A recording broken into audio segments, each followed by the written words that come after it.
नमस्कार। मैं आपका अपना ब्रज किशोर तिवारी। आइए आज हम आरक्षण पे बात करते हैं। जब हमारा देश स्वतंत्र हुआ तो आरक्षण की व्यवस्था की गई। संविधान निर्माताओं ने दबे और कुचले और निम्न वर्ग के लोगों के लिए आरक्षण की व्यवस्था की ताकि उन्हें मेन स्ट्रीम में लाया जा सके। पढ़ाई में, नौकरी में और भी जगह उनको आरक्षण की व्यवस्था की गई। परंतु कुछ वर्षों बाद जब आरक्षण का दुरुपयोग होने लगा तो जो उच्च वर्ग के लोग थे उन्होंने आरक्षण के खिलाफ आवाज उठाई।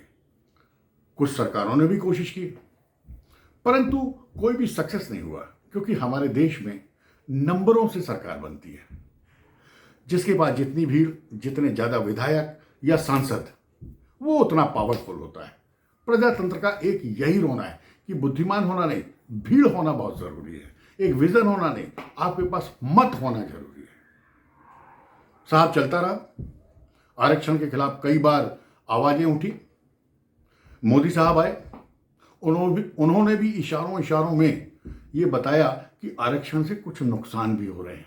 जैसे हमारे यहाँ के हॉस्पिटल्स में आप देख लीजिए कि कम पढ़े लिखे, कम समझदार बच्चे जब डॉक्टर बन के आते हैं तो मरीजों के साथ क्या होता है।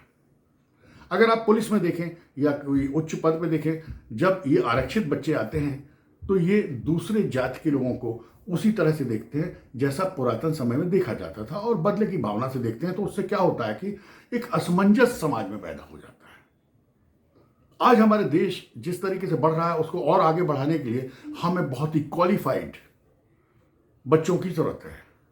पर क्वालिफाइड बच्चे चूंकि इस देश में चांस नहीं है, अपॉर्चुनिटी नहीं है, तो इसे छोड़कर विदेश या कोई बड़े शहर में भागते हैं।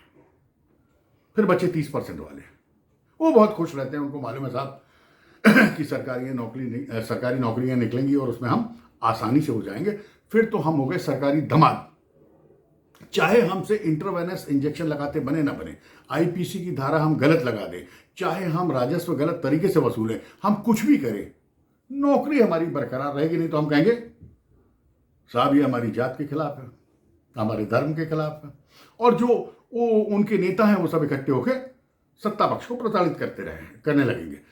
इसी बारे में मोदी सरकार ने भी काफी सोचा और वो ये समझ गए कि आरक्षण सबसे बड़ा रोग है इस देश का और इसको हटाया नहीं जा सकता। जैसे कैंसर को नहीं हटाया जा सकता ना, अगर इसको हटाया गया तो देश की 30% जनता सरकार के खिलाफ हो जाएगी, सरकार चल नहीं पाएगी। तब मोदी और मोदी सरकार ने एक बहुत ही बुद्धिमानी तरीके का निर्णय लिया। उन्होंने सोचा कि आरक्षण लेके ये कहां आते हैं, सरकारी संस्थाओं में। तो क्यों ना हम सरकारी संस्थाओं का ही प्राइवेटाइजेशन कर दें। ना रहेंगी संस्थाएं, ना होगा आरक्षण का प्रकोप। और इसी तारतम्य में वर्तमान केंद्र सरकार ने अपने सारी सरकारी तंत्रों को प्राइवेटाइज करना शुरू कर दिया। प्राइवेटाइजेशन के ऊपर एक अच्छी बात है कि सरकार का उन पर नियंत्रण तो रहेगा, पर भर्ती में, उन्नति में, नौकरी में, इंटरनल डिसिप्लिन में सरकार का कोई नियंत्रण नहीं होगा। वो गवर्नमेंट की ही संस्थाएं रहेंगी, पर चलाएंगे प्राइवेट लोग। जब वो प्राइवेट लोग चलाएंगे तो क्वालिफाइड स्टूडेंट्स को लेंगे। जब क्वालिफाइड स्टूडेंट्स को लेंगे तो उन ऑर्गेनाइजेशन या इंस्टीट्यूशंस पर हमारा विश्वास बढ़ेगा, क्योंकि वहां क्वालिफाइड लोग हैं।